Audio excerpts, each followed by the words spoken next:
वाणी से परे जाते हैं हम,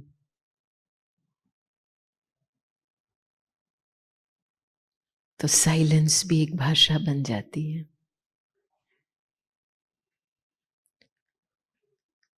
और साइलेंस की ऐसी भाषा है,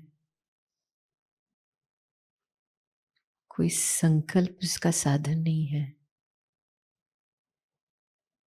साइलेंस है ही प्योर फीलिंग। तो हम जितना उस साइलेंस की लहर में रहते हैं ना, प्योर फीलिंग की लहर में रहते हैं, तो उतनी ही हमारी मन में, बुद्धि में प्रेरणा मिलती है। क्या करना है, उस भाषा में बहुत कुछ समाया हुआ है। प्योर फीलिंग्स ऐसी चीज है कि जैसे आपकी अंदर की ज्योत जग गई, तो जो भी दूसरे सामने आएंगे उनको वही फीलिंग्स टच होंगे, उनकी भी ज्योत जग जाएंगी। तो साइलेंस एक बहुत, मैं कहूंगी एक सहज विधि है हमारी ब्राह्मण बाबा के बच्चों के लिए, जो हम इसको भाषा समझ के नहीं चलते हैं।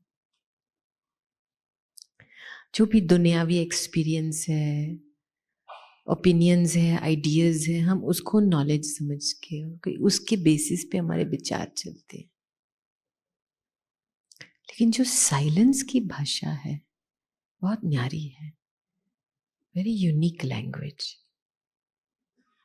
तो हमने देखा है कि जहां पे भी हम साइलेंस की भाषा का फायदा लेंगे, वहां सफलता ही सफलता प्राप्त होती है।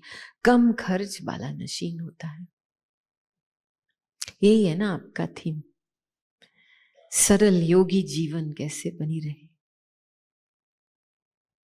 अभी देखो, आत्मा का ज्ञान तो मिला है, लेकिन आत्मिक स्मृति में रह करके सब कुछ करना, इससे ही साइलेंस की शक्ति बढ़ती है।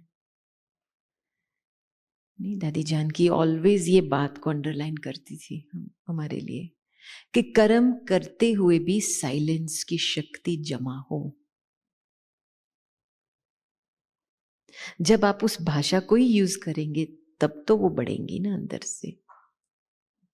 मानो आपको कोई भी डिसीजन लेना है आपकी लाइफ के लिए, या सेवा के लिए, या नया मकान खरीदना है बाबा के लिए, तो जो पुराना सोच विचार है जिसका आधार हम लेते थे, वो था अच्छा कई जगह कहाँ है, ये ठीक जगह होनी चाहिए, कितना है उसका प्राइस रेंज, क्या है उसमें, सुविधा क्या है, वो सारी बातें हम सोच लेते हैं। लेकिन जो पहले साइलेंस से शुरुआत करेंगे वो वहां जाकर के पहुंच जाएगा, और आत्म अभिमानी अवस्था में बैठ के साइलेंस के डेप्थ में जाकर के ये फील करेगा कि 5000 साल पहले क्या हुआ था, यहाँ पे हम थे, यहाँ पे हमने इसका प्रयोग बहुत किया है। तभी तो हमको लगता है कि जैसे बाबा हमको कठपुतली के माफिक चलाता है सेवा के फील्ड पे, हम कुछ कर नहीं रहे हैं। ये जो सारा लंबा चौड़ा लिस्ट बताते हैं, हमको तो कुछ याद ही नहीं है क्या हुआ है। हमारे पास हमने पढ़ाई भी कंप्लीट पूरी नहीं की है, लेकिन जो बाबा ने बताई है विद्धि, वो हमको याद है। किस विद्धि से कौन सी सिद्धि प्राप्त करनी है। तो मैं आपको एक उदाहरण के तौर से बताती हूँ। हमारा बहुत साल पहले, शायद 2011 या 12 में, एक पहली बार एक इंटरनेशनल यंग लीडर्स की रिट्रीट हमने ORC में रखी थी। तो उसके लिए सारे विश्व के यूथ लीडर्स को बुलाए थे, हमारे BK के तरफ से और लौकिक के हिसाब से, और भारत के भी बुलाए थे। तो उसमें हमारी पूरी टीम आई थी, 45 जितने की टीम थी। तो कौन सा दिन था, ट्यूसडे का दिन था। रिट्रीट फ्राइडे को शुरू होंगी, तो ट्यूसडे के दिन पे आशा दीदी को प्रेरणा आई, चलो गुरुवार के दिन सोनिया गांधी जी का बर्थडे है, हम सभी को वहां लेके जावे। अभी इतनी बड़ी रिट्रीट कर रहे हैं, अभी आप सोचो ओआरसी से दिल्ली जाना माना 3 घंटा, वहां मिले या ना मिले वो अलग बात है, वापस आना माना 3 घंटा, सारा दिन जाता है ना उसमें। और हमारे अगले दिन फ्राइडे को रिट्रीट शुरू होने वाली थी, तो मुझे ये बात जचती नहीं थी। तो फिर मैंने दीदी को बोला, दीदी आप इनको लेके जाओ, मैं रह जाती हूँ, मैं सारी तैयारी कर लेती हूँ। कहते नहीं नहीं आपको तो आना ही है पहले से। फिर मेरे अंदर से मैंने बोला, देखो बाबा मुझे टाइम वेस्ट नहीं करना है, अपनी एनर्जी बहुत प्रेशियस है, मुझे अपनी एनर्जी भी वेस्ट नहीं करनी है, मुझे तरीका बताओ। तो फिर मैंने दीदी को बोला, चलो हम सभी को बिठाते हैं, योग में बिठाते हैं। और मैंने फिर ऐसे ऐसे योग हम किया, सभी को बोला आप अभी आत्म अभिमानी अवस्था में सेट हो जाओ। और ये बात सोचो कि 5000 साल पहले जब हम सोनिया गांधी जी से मिले थे तो क्या हुआ था, क्या हुआ था इस दिन पे, बस इतना ही। तो उसमें से क्या हुआ कि 15-20 मिनट का तो योग अच्छी तरह से चला। फिर उसके बाद कई ने बोला मैंने फूल दिया, अच्छा वो लिखो, लिस्ट लिखो सभी। फिर किसने बोला मैंने ये प्रश्न पूछा, अच्छा वो लिखो। फिर किसने बोला मैंने ये बताया, ये सेवा क्या बताया, बोला ठीक हो। तो 10-12 आइटम का हमने लिस्ट बनाया, और जिसने जो बोला है वो उसकी रिस्पॉन्सिबिलिटी उठाए। जिसने बोला हमने फूल दिया तो वो फूल तैयार करे, ठीक है। जिसने बोला हम प्रश्न रखेंगे वो प्रश्न तैयार करे। तो सभी को जैसे रिस्पॉन्सिबिलिटी हमने बांट दी। गए गुरुवार के दिन पे डिफिकल्ट था, क्योंकि हम ऐसे हस्ती के बर्थडे पे तो सभी पहुंच जाते हैं, लेकिन दीदी ने थोड़ा रास्ता निकाल के, टाइम लगा आधा घंटा अंदर जाने में, अंदर गए तो एक बड़ा गार्डन है और एक बाजू के छोटा एक गार्डन है।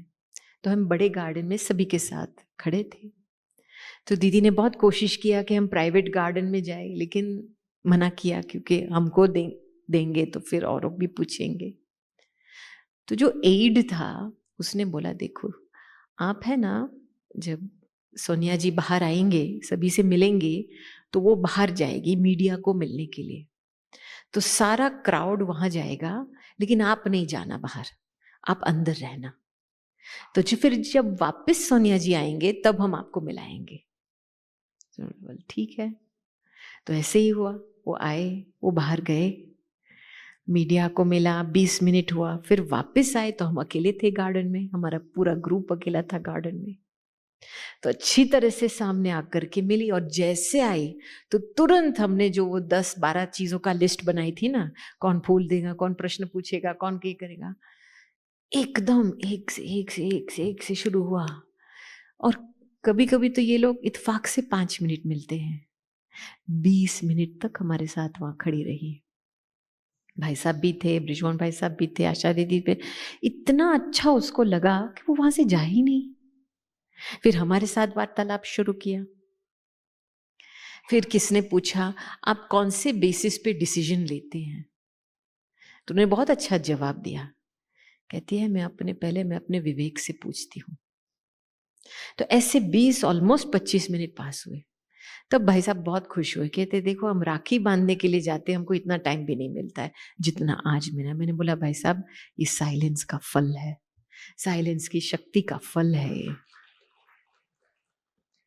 हाँ, हमने तैयारी नहीं की होती तो इत्तेफाक से 2 मिनट बोर होकर के चली जाती, क्योंकि हम एंगेज नहीं कर रहे थे उनको। और वंडर की बात यह थी, हम जब जैसे बाहर निकले, हमारी पूरी झुंड विदेश की, तो सारे मीडिया वाले खड़े थे। तो एक एक करके भाई साहब ने इसको इस तरफ भेजा, मुझे इस तरफ भेजा, वो खुद उस तरफ गए। और वंडर की बात ये थी, हमको इंटरव्यू लिया कि आप सोनिया जी से क्या बातें किया और आप क्यों आए हैं यहाँ विदेश से। तो हमने रिट्रीट की भी बात की। तो उस प्रोग्राम जो भी इन्होंने शूटिंग की वो रात्रि के टेलीविजन चैनल पे आया था, और उससे 3 लोग आए थे रिट्रीट में। तो मैं कहती हूं कि ये क्या है। देखो कभी कभी हमारा एक प्लान होता है और गॉड्स प्लान अलग होता है। भक्ति मार्ग में बहुत समय से हम अपना प्लान लेकर के जाते थे भगवान के सामने। मेरे ये विचार है, मेरा ये प्लान है, मुझे ये करके दो। और हम भगवान को कहते थे, ट्रांजैक्शन, बिजनेस ट्रांजैक्शन था, आप ये मेरे लिए करेंगे तो मैं ये आपके लिए करूंगा। लेकिन वर्तमान समय, संगम युग का समय ये है कि गॉड्स प्लान है।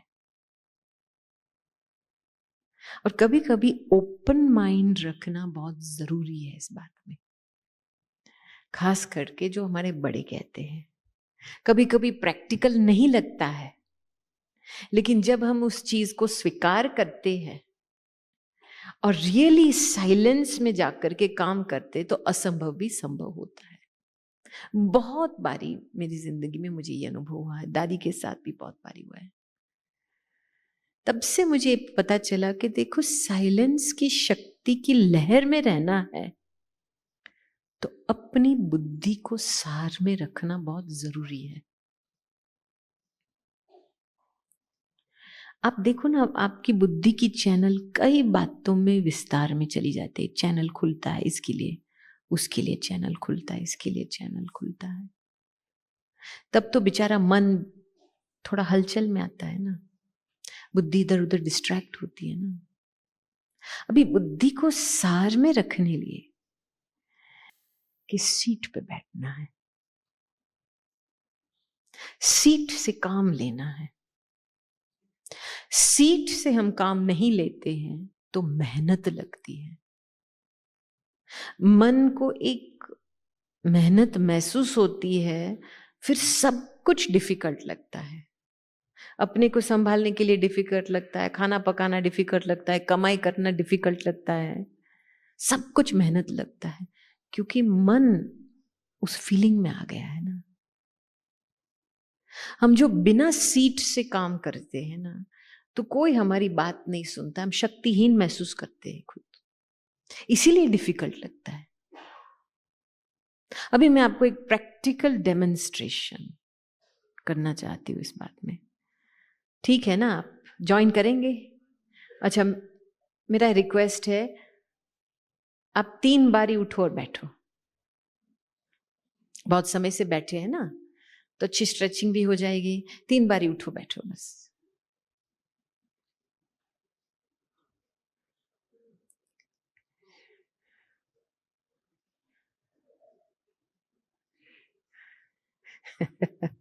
अभी सब जग गए हैं ना, कोई नींद तो नहीं कर रहा है ना? अच्छा, अभी अलर्ट होकर के बैठिए।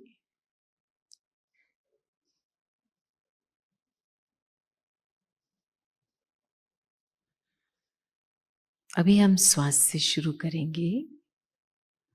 थोड़ा एक गहरा श्वास लीजिए, होल्ड, फिर इसको धीरे धीरे छोड़ो। जैसे श्वास छूटता है, अपना पूरा ध्यान इस वर्तमान समय में एकाग्र कर लो। दोबारा एक गहरा श्वास लीजिए, होल्ड, धीरे धीरे छोड़ो और अपना ध्यान को एकाग्र कर लो। और तीसरी बारी एक गहरा श्वास लीजिए और धीरे धीरे छोड़ो।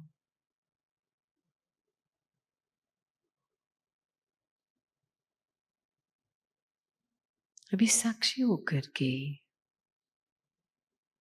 अपना श्वास को देखिए, ऑब्जर्व कीजिए और उसको फॉलो कीजिए।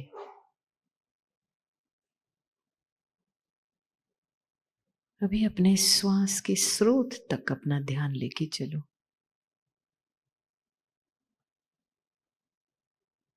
और पूरा ध्यान बाहर से अंदर के ओर लेके चलो और अपने आप को फील कीजिए अंदर से। मैं कौन हूं? इस श्वास को चलाने वाली।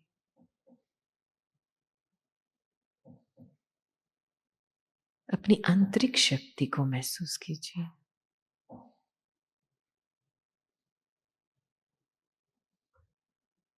अति सूक्ष्म चैतन्य शक्ति।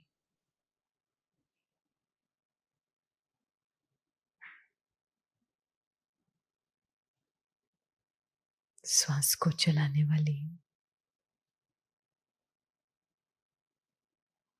कर्मेंद्रियों को चलाने वाली,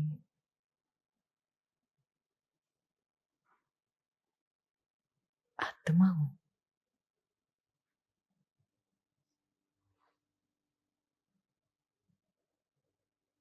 अभी अपनी पूरी शक्ति को एकाग्र कर लो प्रकृति के बीच में।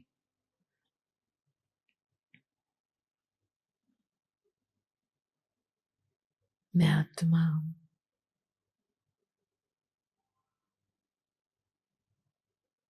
अति सूक्ष्म प्रकाश,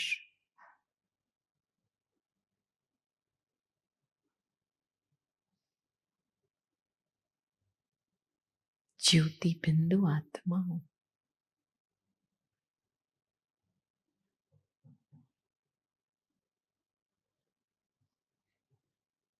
प्रकृति के बीच में जो सिंहासन है, ये मेरा तख्त है।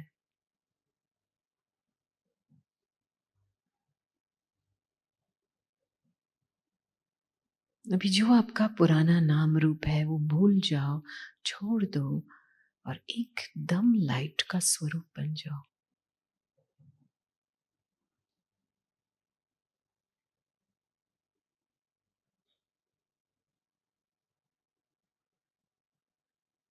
ज्योति बिंदु आत्मा,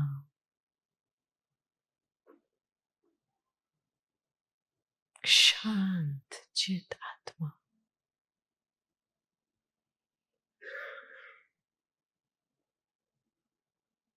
मालिकपन की सीट पे बैठी है।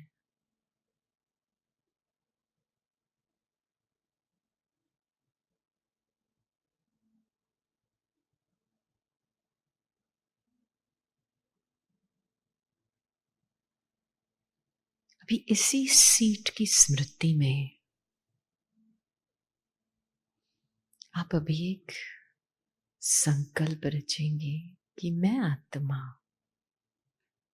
अभी खुद इस शरीर को उठाऊंगी और बिठाऊंगी। और अभी आप 3 बारी उठेंगे बैठेंगे, लेकिन हर बारी इसी मालिकपन की स्मृति में कि मैं आत्मा इस शरीर को उठा रही हूं। मैं आत्मा इस शरीर को बिठा रही हूं।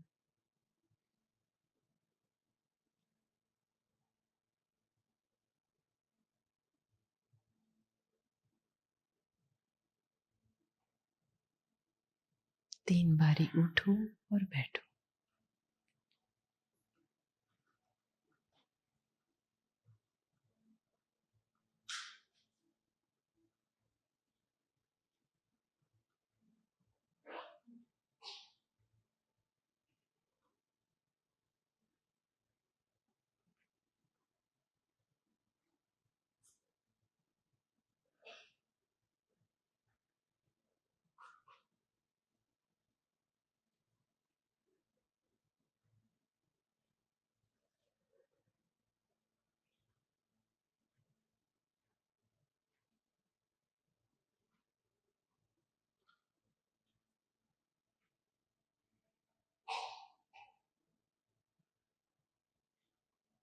अभी वही स्मृति में टिक जाओ और जो अभी किया है भूल जाओ।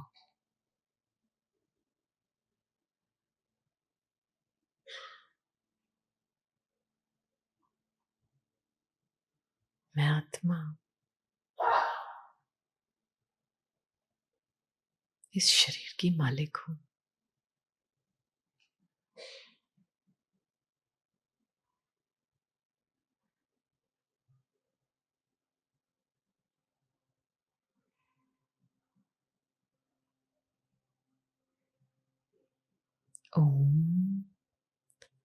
शांति, शांति, शांति।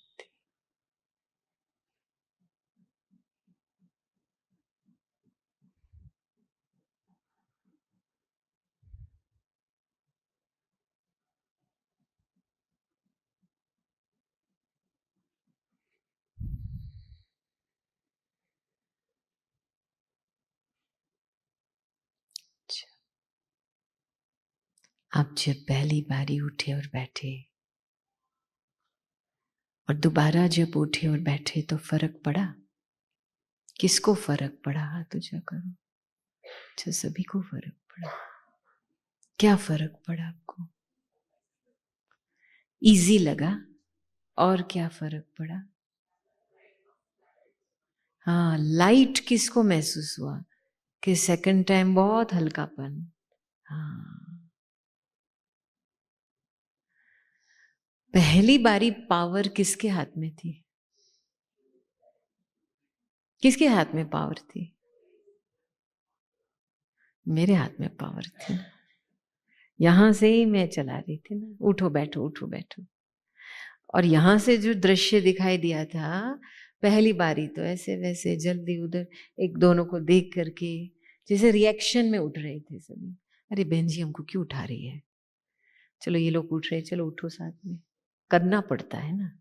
वो भारीपन था या ऑटोमेटिक रोबोटिक था, जैसे मजबूरी से कुछ डायरेक्शन को फॉलो कर रहे हैं। तो अब सोचो, उस समय तो आप सीट पे नहीं बैठे थे। अपने सीट पे बैठे थे उस समय? नहीं बैठे थे। तो डायरेक्शन सुना, मजबूरी से उसको फॉलो किया। तो यहां से जो दृश्य लगता था, सभी कोई जल्दीबाजी कर रहा था, कोई अपना टाइम ले रहा था, कोई इधर उधर स्ट्रेचिंग कर रहा था। और जब दोबारा आप लोग उठे तो ऐसे लगा कि फरिश्तों की सभा है। इतना रॉयल ग्रेसफुल था यहां से। तो इससे क्या सिद्ध होता है? सहज राजयोग माना? सहज राजयोग माना सीट पे बैठ के कार्य करना। Very simple. ये एक माइक्रो शिफ्ट है हमारे लिए, लेकिन हम ये माइक्रो शिफ्ट को छोड़ के दूसरी बातों में बुद्धि लगा देते हैं।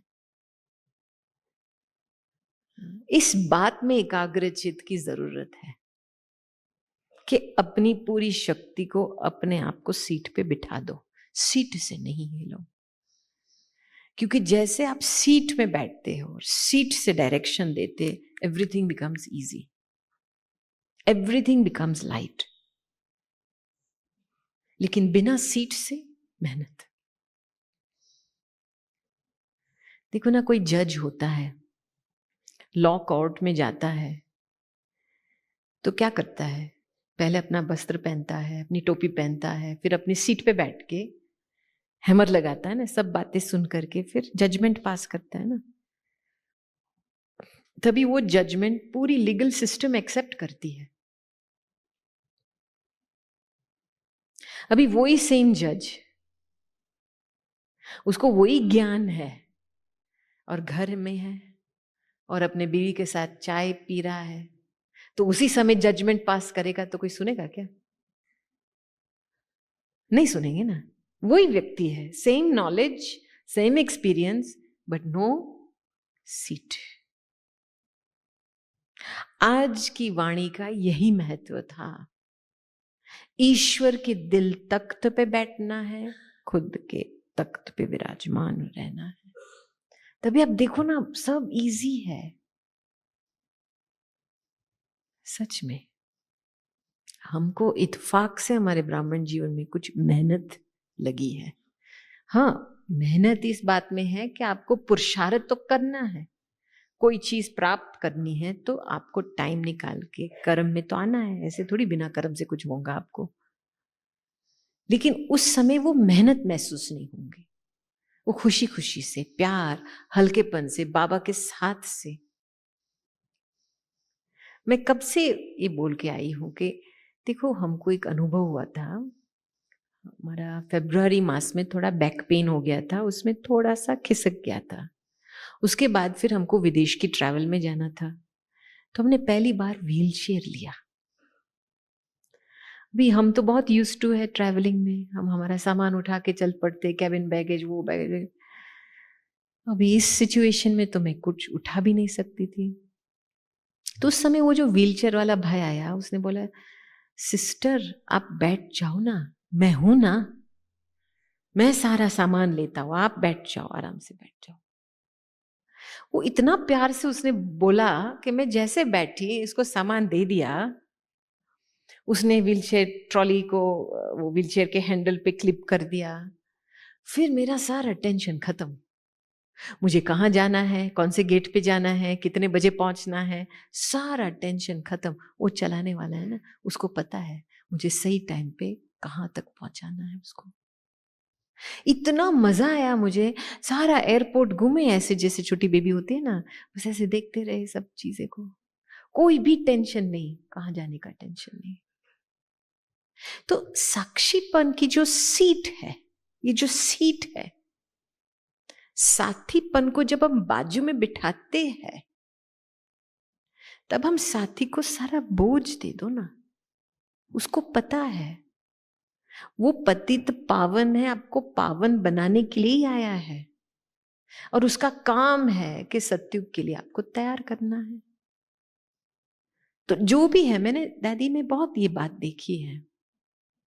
दादी जानकी के दो विशेष गुण थे। एक था कि वो कभी भी किसी से भी दुख नहीं लेती थी।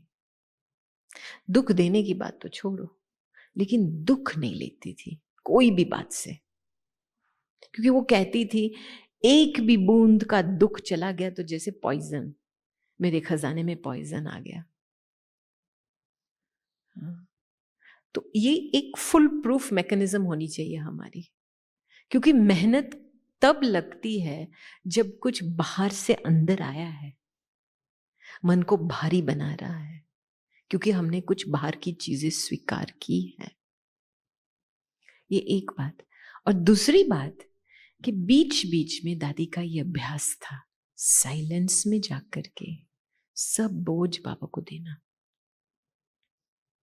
जैसे पिछली घड़ी में क्या हुआ है वो भी भूल जाती थी, क्या कर्म किया है, क्या बोला है, वो भी भूल जाती थी।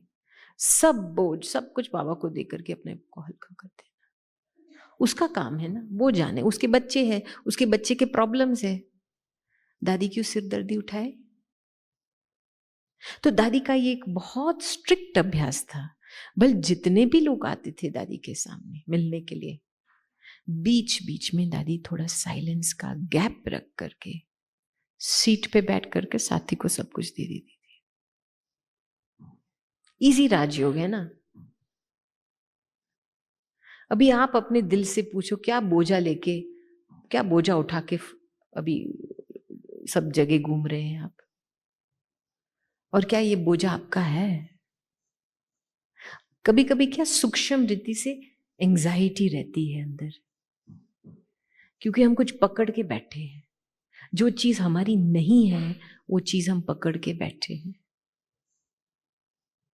समझो, जो भी कार्य है निमित्त बने हैं ना उस कार्य के लिए, लेकिन ये जो अंदर कुछ चीज को अपनाने की जो आदत है, एक बहुत डीप आदत है। मैं आपको बताऊं, बहुत डीप है ये आदत।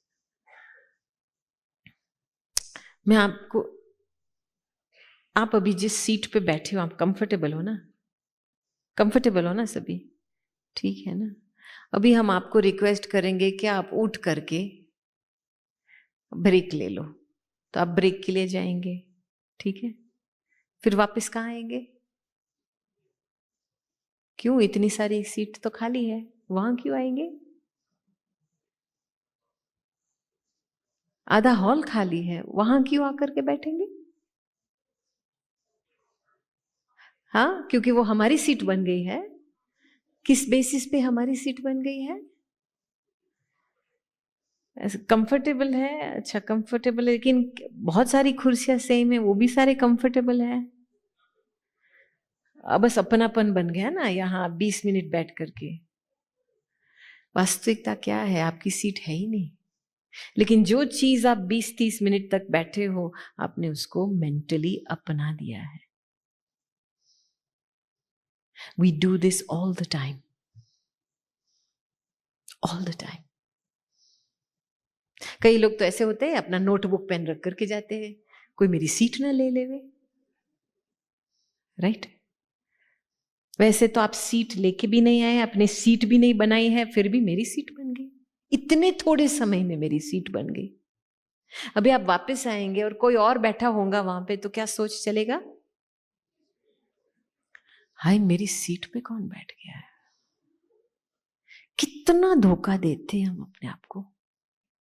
अरे भाई, वास्तविकता है कहा, पहले तो आपकी सीट थी नहीं, आपने मन में अपने आप को धोखा दिया, अपना लिया, मन में ही अपना लिया। अभी कोई और फ्री जगह पे बैठा है और आपके मेरेपन से आप अपने मन को उलझन में लेके आ रहे हैं। तो प्रॉब्लम किसका है? वो व्यक्ति का है या आपका है? मैं बोल रही हूं, सारे मेंटल हेल्थ की बीमारी ये मेरेपन से शुरू होती है। आप खुद अपनी परेशानी इस मेरेपन से शुरू करते हैं। कैसे से बाबा की जब अव्यक्त बाप दादा के मीटिंग चलते थे ना, तो एक भाई आया, विदेशी भाई था, दूर से कूद करके आया। पता नहीं, हम तो बीच में खड़े थे, थोड़ा सिटी में मदद कर रहे थे विदेशियों को सेट करने की, तो ऐसे ऐसे कूद करके आया, वो मेरी सीट है। मैंने बोला, भाई कौन सी सीट, नाम तो नहीं लिखे है सीट पे। नहीं नहीं, मैंने देखा, वो मेरी सीट है। मैंने बोला, अच्छा इतना है, देखने से भी मेरी सीट बन जाती है क्या? कोई और वहां ना बैठे। कितना जल्दी हमारी आंखें कोई वस्तु या व्यक्ति में डूब जाती है, मेरेपन शुरू। सारी मेहनत हमारी इसी मेंटालिटी से शुरू होती है। मैं आपको बताऊं, देखो, एक है राजयोगी बनना, दूसरा है राज ऋषि बनना। इच्छा मात्रम अविद्या। हमने अपने ऊपर बहुत इस पे मेहनत की है, हालांकि हम 100% सक्सेसफुल नहीं हुए हैं, लेकिन इच्छाएं मात्रम अविद्या वहां से शुरू होता है जब मेरेपन को छोड़ते हैं। सच में अंदर पे कुट कुट के इस चीज को बिठाओ, मेरा कुछ नहीं है, मेरा कुछ नहीं है। तब आप एक न्यूट्रल अवस्था में रह सकते हैं और आप एक रियल इंस्ट्रूमेंट बन सकते हैं। अब देखो, बाबा ने दादी को, दादी जानकी जी को काम दिया था ना कि लंदन जाके क्या करना है, मधुबन का मिनी मॉडल बनाना है। तो दादी ने तो अच्छी तरह से मधुबन का मिनी मॉडल बना दिया। ऐसे थोड़ी किया, बोला हमारा लंदन है, अभी मेरा लंदन नहीं, मिनी मधुबन है। दादी अपने आप को विश्व की मां समझती थी कि बाबा ने बनवाया है, बाबा दादी कभी भी ऐसे लंदन के ऊपर वो नहीं डाला है, मेरा है, मेरी है, कुछ नहीं। तो ये जो हम इतने धोखेबाजी में जी रहे हैं मेरेपन होकर के, चलो मेरी सेवा मेरे से कोई छीन न लेवे। अरे भाई, सत्युग लेके आना है, इतना बड़ा काम है, सर्व के सहयोग से ही होगा ना। और जहां आपका रोल पूरा होता है, फिर दूसरे का रोल शुरू होता है। अभी ड्रामा आपसे पूछ के तो नहीं करेगा ना कि ठीक हो, मैं किसी और को इन्वॉल्व करूं। वो तो ऑटोमेटिकली जो व्यक्ति की जरूरत है वो आएगा साथ सामने। ड्रामा अथॉरिटी है, जिसको भी बिठाना है ड्रामा बिठाएगा। तो आप बीच में क्यों करते हो कि मेरी सेवा है, ये कोई मेरे से ना लेवे? आपकी सेवा कहां से हुई? भगवान खुद ओबीडियंस सर्वेंट होकर के आता है, हम कैसे अपने आप को बोले कि मैं सेवा कर रही हूं? तो एक अंदर से एक ह्यूमिलिटी की अवस्था बनी रहे, एक बढ़ापा नहीं होना चाहिए कोई भी बात में, चाहे जितने भी साल हुए ज्ञान में, चाहे जितना भी नॉलेज है, चाहे जितना भी किया है. Simplicity is essential to sit on God's heart. Honesty is essential to sit on God's heart. माँ जो होती है ना, उसका कार्य होता है कि बच्चे को अपनी विशेषता की स्मृति दिलाए. करेक्शन भी करना है, लेकिन पहले उस बच्चे को अपनी विशेषता की स्मृति दिलाना है. तो ऐसे जब हम रहम दिल, प्योर हार्टेड, सिंसियर अपने आप को बनाएंगे, तब तो बाबा के दिल तख्त पे बैठ सकेंगे ना. और वो जैसे बाबा के साथीपन और सहयोगीपन और ये जो ऑटोमेटिकली बनी रहती है, जैसे बाबा यहाँ ही है, घूम रहा है आसपास और बाबा ही करा रहा है. हमने तो बहुत मिरेकल्स देखे हैं सेवा के फील्ड पे, कैसे अभी भी वर्तमान समय शिव बाबा का तो पार्ट अलग है, ब्रह्मा का पार्ट अलग है, ब्रह्मा का स्थापना का पार्ट है. ब्रह्मा बाबा कैसे अपना पार्ट बजा रहा है, कितने लोगों को टच कर रहा है. हमारा काम है हाजिर होना, बाबा को याद करके हाजिर होना, फिर जो बाबा को देना है वो देगा. तो अंदर एक प्रकार की we need a very relaxed feeling. But to be relaxed you have to let go of माई.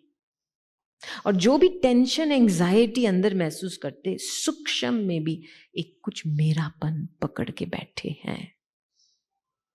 चाहे मेरा विचार नहीं, दादी ने तो लास्ट में भी ये सोच बंद कर दिया कि कोई मेरी बात माने. दादी ने ये भी छोड़ दी थी बात, इतने अपने आप को हल्का कर दिया था. माने तो अच्छा है, ना माने तो भी अच्छा. What is right, what is wrong is also right. तो ये जो बुद्धि चलाने की बात मैं कहती हूँ ना, सार में रखना बुद्धि को और सीट पे बैठ के काम करना. Very simple methodology for easy राजयोग.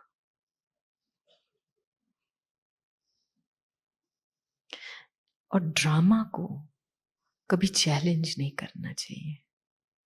सबसे बड़ी अथॉरिटी तो ड्रामा की है, ईश्वर से भी बड़ी अथॉरिटी ड्रामा है. और ये हमने हमारे जीवन में देखा कि दादी ने कभी ड्रामा की बात को टाला नहीं है, बिल्कुल नहीं. देखो, कोई भी व्यक्ति कुछ गलत करता होगा तो आप सोचो, ड्रामा के लेंस के थ्रू आप देखो तो उसी समय, उस समय का महत्व है, उसके संस्कार अनुसार, समय अनुसार, स्वभाव अनुसार, सर्कमस्टांस अनुसार उस चीज में कुछ रहस्य भरा है, लेकिन आपको नहीं दिखाई दे रहा है उसका आदि मध्य अंत. ड्रामा को पता है. आपका तो एक छोटा सा विंडो दिखाई दे रहा है, फिर बुद्धि का अभिमान अंदर आकर के क्यों ऐसे है, कैसे नहीं होना चाहिए, ऐसे होना चाहिए, ऐसे नहीं होना चाहिए. ये क्या है? टू मच ऐसी बुद्धि चलती है ना, बुद्धि की अभिमान के सीट पे बैठे हैं. वंडर की बात ये है, हम जिस सीट पे बैठते हैं ना, हमको उसका उल्टा दिखाई देता है. समझो आप, एक सीट होती है यहाँ पे, आई एम राइट, मैं ही राइट हूं.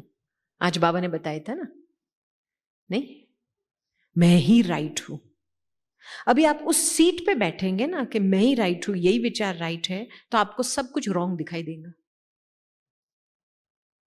ये ऑटोमेटिक है उसकी. आपको ये चीज गलत दिखाई देंगी, ये चीज गलत, ये चीज सही नहीं है. लेकिन उस समय आप अपनी दृष्टिकोण को चैलेंज नहीं कर रहे कि मुझे ये रॉन्ग क्यों दिखाई दे रहा है, क्योंकि मैं आई एम राइट की सीट पे बैठी हूं. इसको तो पहले चैलेंज करो. अभी दूसरी सीट क्या होता है, इंग्लिश में तो कहते आई नो, मैं जानता हूं ना, मैं जानता हूं क्या सही है. तो माना यू डोंट नो. तो जब हम ये सीट पे बैठते हैं आई नो, तो जो व्यक्ति हमारे सामने आएगा इनसिक्योरिटी महसूस करेगा कि इनको भाई सब कुछ पता है, हमको तो कुछ नहीं पता है. वो फिर अपना बेस्ट स्टेप आगे नहीं रख पाएंगे। और आप जितना भी इसको धक्का मार के पुश करो, उसको इनसिक्योरिटी महसूस होगी आपके हाजिरी में। ये सारे सीट से वाइब्रेशन मिलते हैं। जो आप दिल तख्त पे बैठेंगे तो उस आत्मा को क्या महसूसता होंगी? बाबा के दिल तख्त पे बैठेंगे, उसको अपनापन की फीलिंग आएंगी ना आपसे। तो जो भी हमारे से वाइब्रेशन जा रहे हैं और उससे हमारी वृत्ति से वाइब्रेशन बनते, वाइब्रेशन से पर्सनल वायुमंडल बनता है। यही है सेवा। कोई सेवा कोई बड़ा लेक्चर नहीं है, कोई बड़ा प्रोग्राम नहीं है। एक वायुमंडल बना के रखना। हम जब दादी जी के साथ शाम के टाइम चिट चैट के लिए बैठते थे तो इतनी अच्छी गहरी गहरी चिट चैट होती थी। दादी फिर बीच में साइलेंस में जाकर के कहती, देखो ये जब सत्य निज ज्ञान की बात होती है ना, तब देखो ये चारों तरफ इसके वाइब्रेशन फैलते हैं। यही सेवा हो रही है। तो हर एक पल पल में जो आप बुद्धि से काम ले रहे हैं, वृत्ति से काम ले रहे हैं, सेकंड टू सेकंड एक वातावरण बन रहा है। और ये वाइब्रेशन को कोई डिस्टेंट की जरूरत नहीं है, कहां तक भी पहुंच सकता है। एक लहर शुरू हो रही है ना।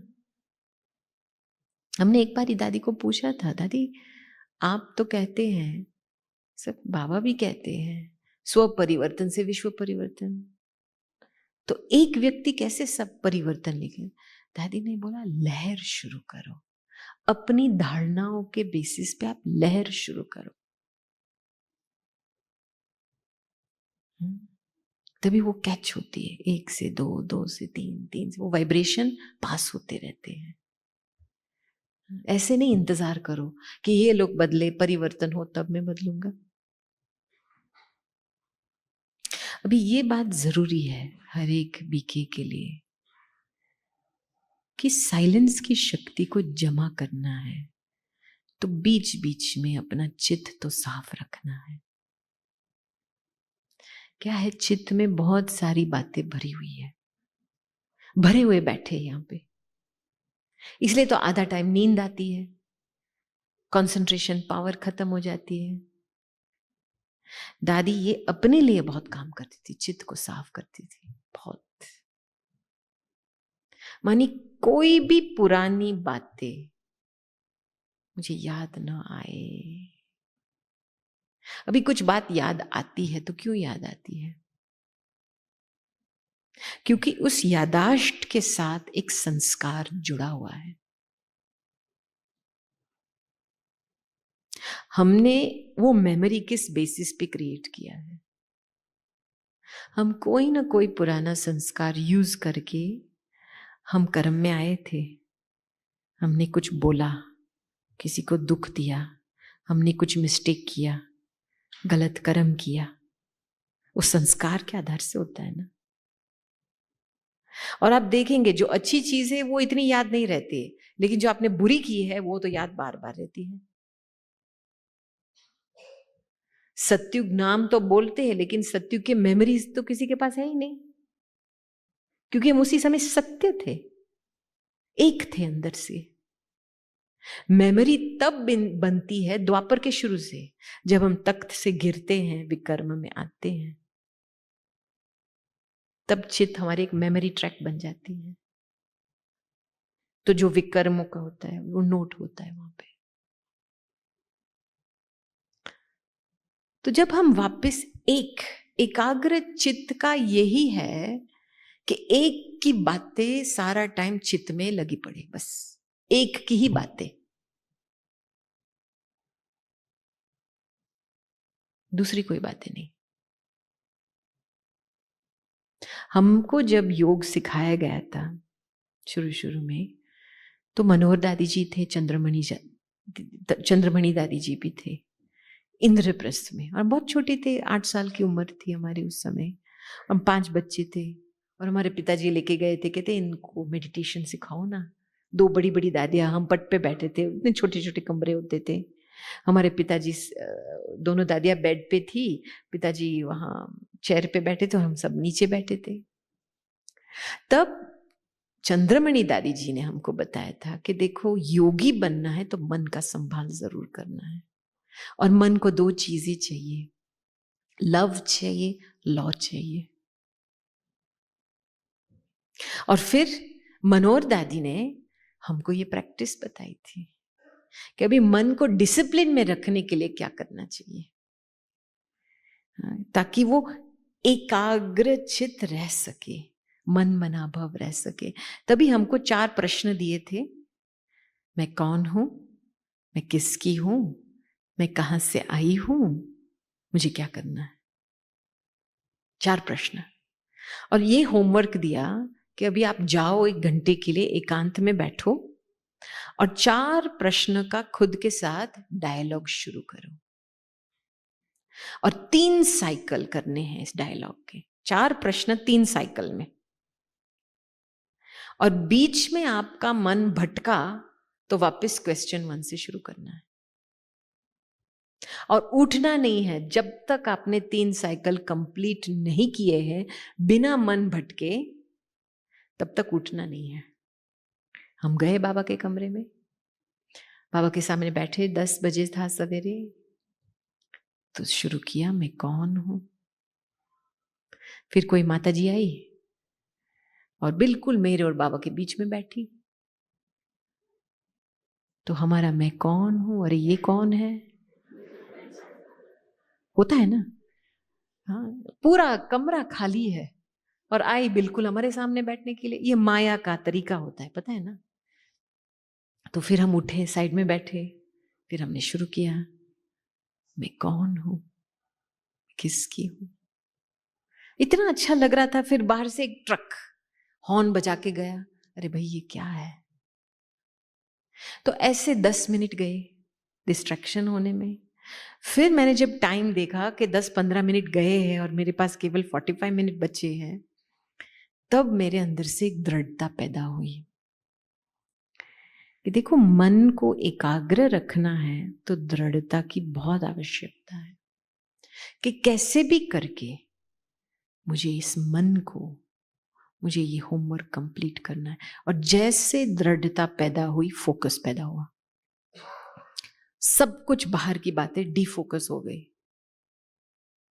और मैंने वार्तालाप शुरू किया। और जैसे शुरू किया, चौथा क्वेश्चन तक पहुंची, फिर दूसरा साइकिल शुरू किया, उसके बीच में बाबा ने बुद्धि ले ली। कहाँ गए, कौन सी दुनिया में इतनी लाइट, इतनी आनंद में, इतनी हल्कापन।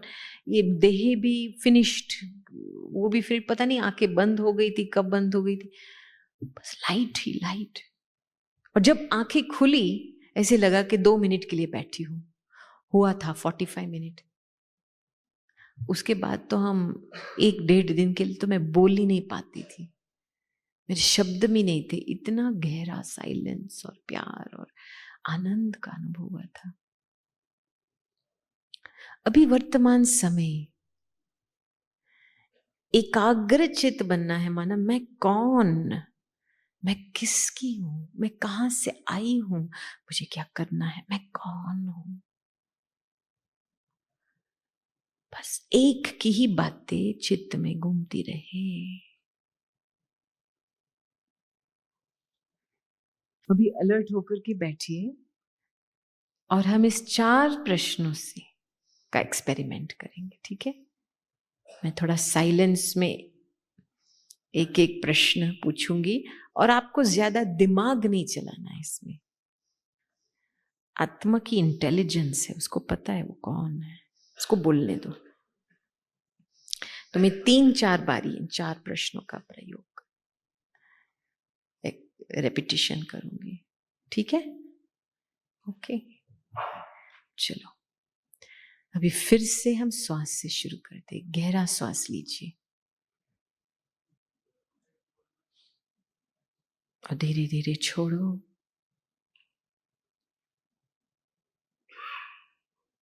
और अपना ध्यान इस वर्तमान समय में एकाग्र कर लो।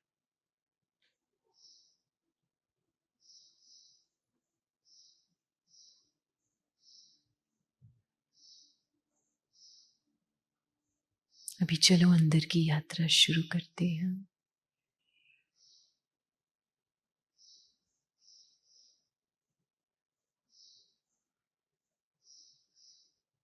पूरा ध्यान बाहर से अंदर के ओर लेके चलो। कर्मेंद्रियों से डिटैच हो जाओ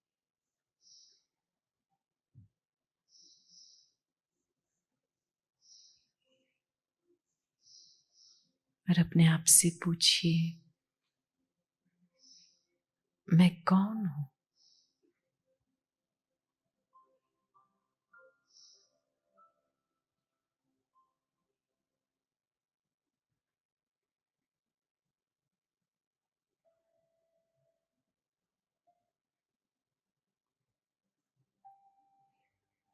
मैं किसकी हूं?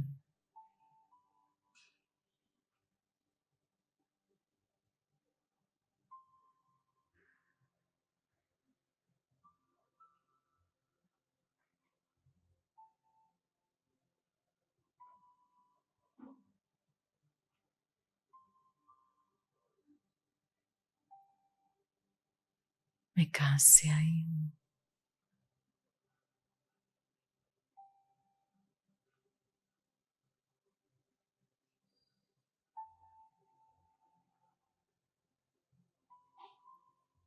मुझे क्या करना है?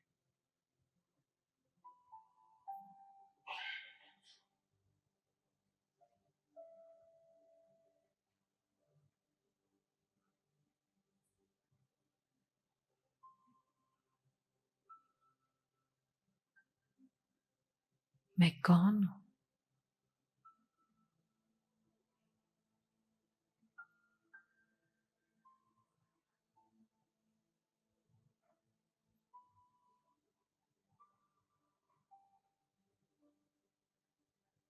मैं किसकी हूं?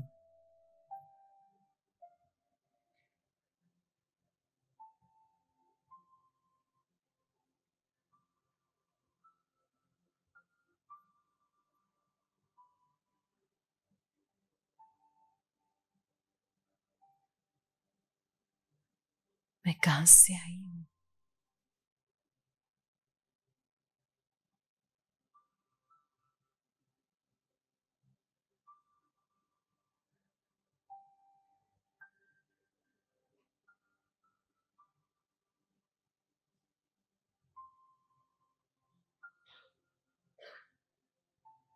मुझे क्या करना है?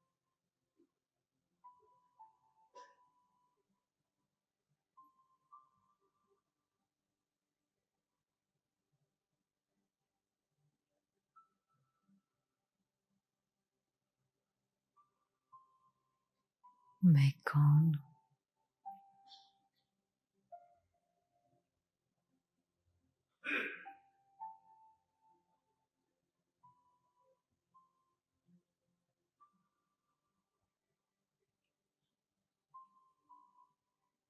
मैं किसकी हूं?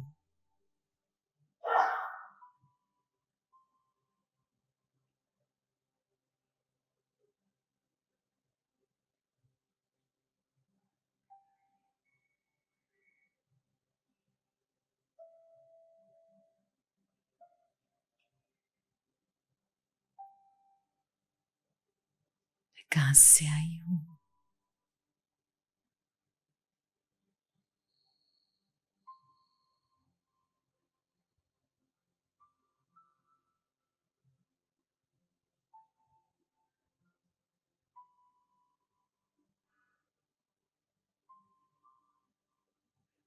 मुझे क्या करना है?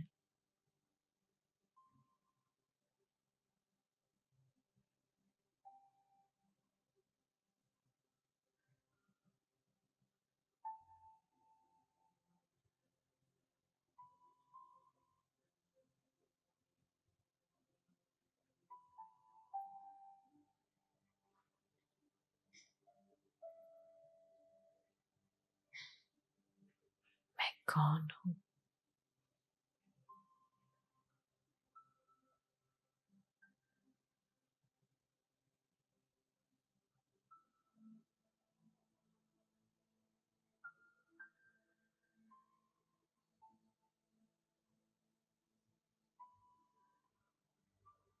किसकी हूं?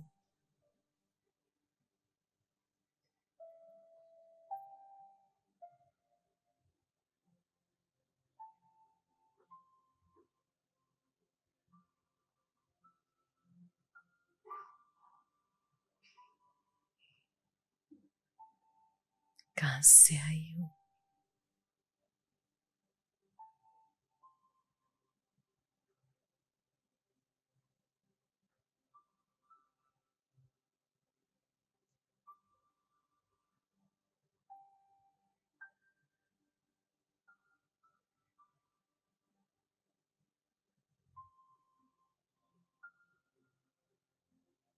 मुझे क्या करना है?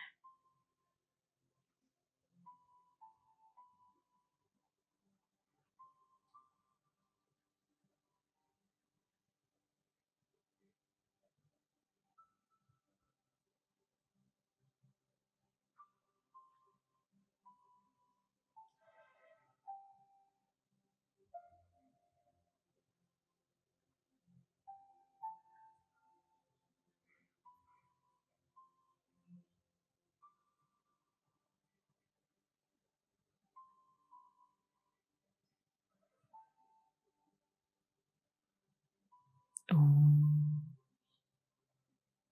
शांति शांति।